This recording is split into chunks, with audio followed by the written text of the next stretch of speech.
제가 현장에서 느낀 것은 매우 일부분이지만 전체적으로 제가 주변 사람들 얘기를 들어봤을 때도 대구의 이번 총선 열기가 높지 않다는 겁니다. 그러면 이것이 결과로 어떻게 이제 이어질 것인지는 각자의 판단이지만 저는 보수정당 쪽에 매우 불리한 상황으로 총선 결과가 나올 가능성이 높다고 보는 겁니다.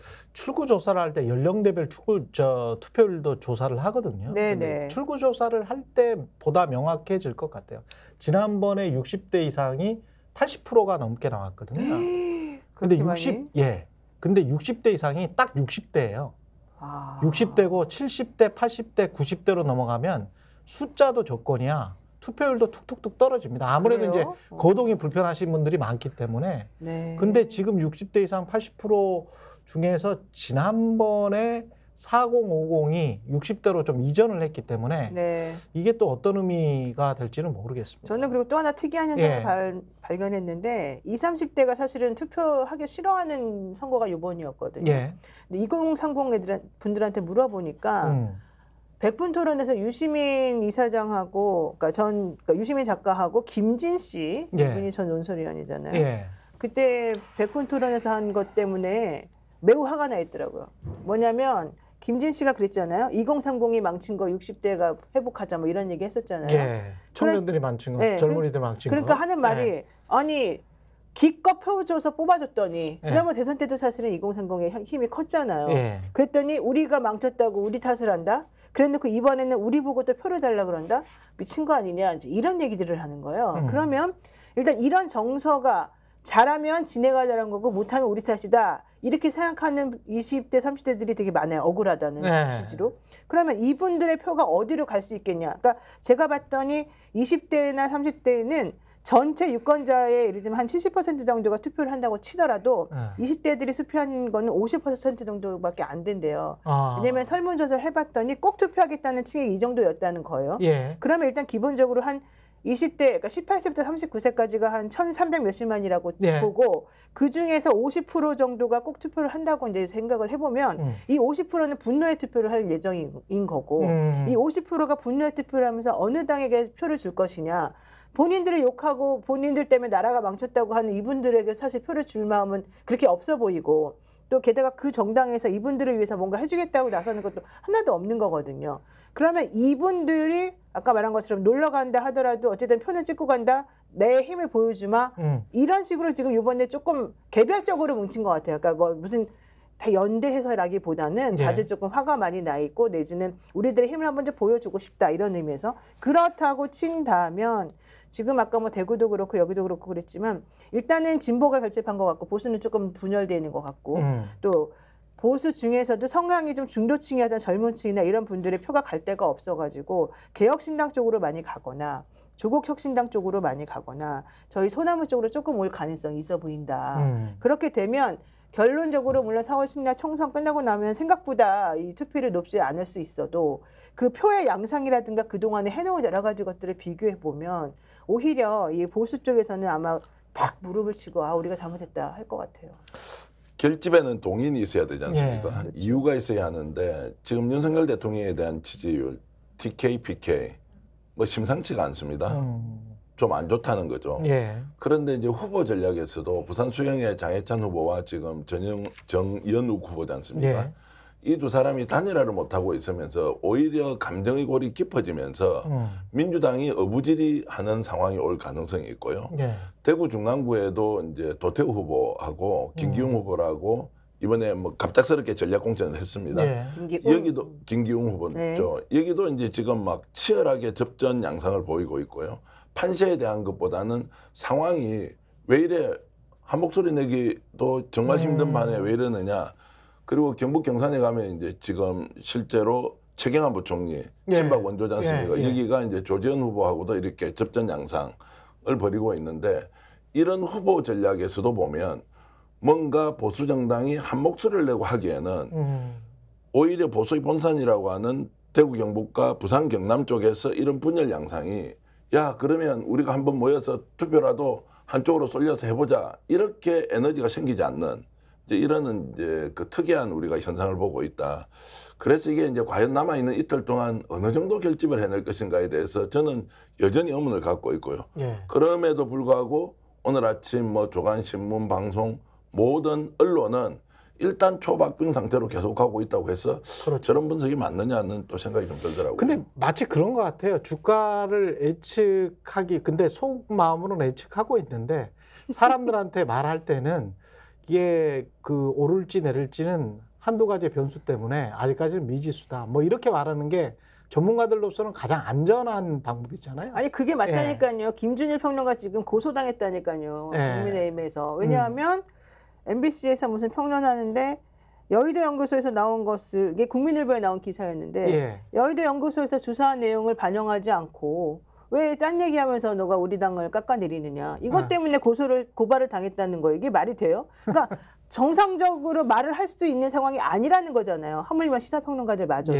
그럼 이분들이 가장 안전하게 빠져나갈 수 있는 방법은 전체적으로는 이런 흐름이지만 결국 변수는 요 몇 개가 있기 때문에 모른다. 이게 그렇지. 결국 가장 정답이잖아요. 그렇지. 우리가 딱 보면서 그 얘기를 할 때 우리가 정확하게 이 사람들의 속마음을 읽어내야 돼. 근데 이렇게까지 우리가 해야 돼? 치사하고 정말 이상하게? 근데 이상해요, 진짜. 대구와 전라도가 저렇게 크게 차이가 나는 거를 보면 어떤 생각이 드냐면 보수와 분열 또는 보수의 일부 어르신들이 좀 포기 상태. 상당히 좀 실망해서 포기한 상태가 아닌가 그런 생각도 듭니다. 굉장히 중요한 지적인데 제가 이제 오늘 아침에 신문 방송 행태를 아침에 좀 스크린을 하면서 보니까 남아있는 이틀 동안 이렇든 저렇든 윤석열 대통령과 한동훈 비대위원장을 지지하는 정책 성향을 가진 사람은 오히려 위기의식을 고조시키고 큰일 났다고 얘기를 해야 되는데 아니 초박빙 상태다. 이거 결과 아직 알 수 없다. 이렇게 해버리면 그렇죠. 제가 바라보는 지금 민심과 현장의 상황은 매우 불리하게 돌아가는데 언론이 일제히 초박빙 상태라고 하면 안 그래도 결집 안 되는 보수가 더 결집이 안 될 거 아니냐. 아니 그리고 메시지가 다 달라. 한동훈은 골든클로스가 일어나서 지금 으쌰으쌰 잘하고 있다. 다르죠. 수십 곳에서 그런 격전지가 됐다. 격전지가 됐다. 그리고 초박빙 상황에서 우리가 경합이 되고 우리가 좀 이기고 있다. 뭐 이런 메시지를 내고 있는데 나경원, 권성동 이렇게 정치 좀 오래 한 사람들은 잘못했습니다. 사과했습니다. 이런 모드를 취하고 있거든요. 근데 이기고 있는데 잘못했습니다. 사과합니다. 이런 모드를 취할 필요는 없거든. 근데 이분들은 4선, 5선 한 분들이잖아요. 나경원, 권성동. 현장에 뛰는 국회의원 후보하고 비대위원장하고 누구 말이 옳은지 시청자 여러분들이 판단하실 겁니다. 현장에 뛰어보면 표가 모이지 않는다는 것을 직감적으로 느낀단 말이에요. 그럴 때는 더욱더 업소 전략, 큰일 났습니다. 우리 다 뺏겼습니다. 이렇게 해야 모일까 말까인데 그렇죠. 한쪽에서는 걱정 없습니다. 초박빙입니다. 오늘 아침에 보도를 보니까 50군데, 50군데 정도가 아직도 초박빙 상태라고 해요. 50곳을 그렇게 이야기하더라고? 그러면서 오만한 세력을 향한 국민 분노 때문이래. 근데 그 오만한 세력이 누구냐? 누구냐? 민주당이야. 민주당이야. 마지막까지 도와주고 있다고요, 이 사람들이. 국민의힘은 이런 논평을 내면 낼수록 오히려 불리한 것 같은데 계속 뭐 이틀 전까지 이런 논평을 내는 거니까요. 근데 이게요, 저는 그 보수 유튜버들도 한몫하는 것 같아요.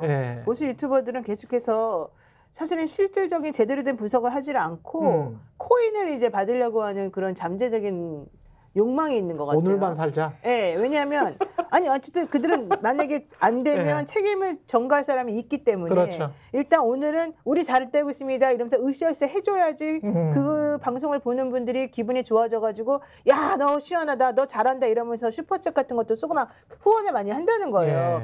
그러니까 이 보수 유튜버들은 자기네들이 정치라는 사람들이 아니잖아요. 그러니까 막 떠들기만 하면 되기 때문에 우리가 이깁니다. 걱정하지 마세요. 신납니다. 이러면서 사람들 기분 좋게 만들어요. 그러니까 눈을 가리는 거죠.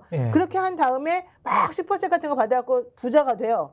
그러고 난 다음에 딱 선거가 끝났어. 결과가 나왔어. 그러면 그 결과가 마음대로 안 나오고 본인들이 예측한 거나 틀리면 이게 한동훈이가 미식해서 그렇다. 그렇지, 이게 엉터리 같은 사람이 왜 돌아다니면서 쓸데없는 걸 해가지고 우리를 이렇게 망가뜨려 놨냐. 쟤를 축출하면 된다. 또 이런 식으로 그냥 전략을 짠다는 겁니다. 대통령은 계속 지키고. 근데 대통령 지키지도 않아. 이제 대통령도 좀 있으면은 물론 3년 남았으니까 어떨지 모르겠지만 만약에 3년 남았어요? 만약에 지게 되면 가만히 있겠습니까? 이번에 그 민주당도 마찬가지고 새롭게 다시 회기가 시작되면서 국회의원 된 사람들이 가만히 안 있죠. 가만히 안 있죠. 그러면 누가 먼저 제일 배신하냐? 저는 국민의힘 내부에서 먼저 배신할 거라고 봐요. 그러면 식물 대통령으로 그냥 놔두지도 않아요. 빨리 끌어내리고 새로운 사람을 대안으로 앉혀야지. 그래서 대선을 빨리 치러야지 된다. 이런 얘기 나올 수밖에 없고요. 여기 이제 더해가지고 윤석열 대통령이 가만히 그냥 쓰러질 사람이 아니잖아요. 그렇죠. 좀 막 엄청나게 저항하겠죠. 이것 때문에 또 아주 피 터지게 서로 싸우면서 난리가 날 거라서 지금 제가 봤을 때 이 보수 유튜버들은 돈 받느라고 자기네들의 시야를 흐리고 나머지 사람들은 정권을 유지해야지만 자기네들의 목숨이 보존되기 때문에 또 역시 시야를 흐리고 이게 지금 복잡하게 얽혀있는 과정 중이다. 이렇게 볼 수밖에 없습니다. 자중질환의 정말 중요한 사례가 지금 부산 수영에서 장해찬 후보하고 지금 정연 후보가 그렇죠. 이렇게 단일화를 그렇죠. 한다. 선대위원장 자리 줄 테니까 오너라. 어떤 경우도 좋으니까 여론조사 결과로 한 사람을 뽑자. 이미 사전투표는 해버렸는데. 해버렸죠. 그리고 네. 오늘이 저는 마지막 날이라고 보는데 네. 이게 이제 낙동강 벨트에서 국민의힘이 굉장히 불리하잖아요. 지금 초박빙 상태가 한 10군데 정도가 될 겁니다. 자, 이러면 어떤 식으로든 단일화를 해야 하는데 자, 딱 반으로 갈려 있어요. 유튜브에서. 맞아요. 장해찬 끝까지 응원하는 쪽이 있고요. 정연우 끝까지 우파 유튜버들이. 자, 그리고 지금 장해찬 바로 사퇴해라. 그렇지 않으면 윤석열 대통령 죽는다. 이러면서 단일한 의견으로 한쪽으로 수렴해 나가는 것이 아니라 오히려 양쪽을 더 강하게 부딪히도록 작용하고 있다는 거예요. 그럼 이것이 정치적으로 봐야 되느냐 아니면 다른 실리가 있기 때문에 이렇게 가느냐. 이러니까 전략 전술이 다 흩어져 버리고 부산 같은 경우에도 어떤 식으로든 모아가야 되는데 이 사람이 오늘 저녁까지 이제 결론을 못 내잖아요. 어부지리가 될지 아니면 이제 이 두 쪽은 똑같이 3자로 붙으면 자기들이 이길 수 있다고 보는 거예요. 그러네. 더 물러설 수가 없지 않습니까? 이런 상황에서 정리정돈을 하지 못하고 있는 보수 또는 국힘의 내부 사정을 보더라도 이번 총선이 얼마나 힘들게 결론이 나겠는지를 예측할 수 있다고 봅니다. 스픽스는 말하는 언론입니다. 대세는 유튜브, 그중에서 스픽스. 좋아요, 댓글, 구독, 알림 설정. 여러분이 저희를 사랑해 주시고 우리가 여러분을 사랑하는 4가지 방법입니다.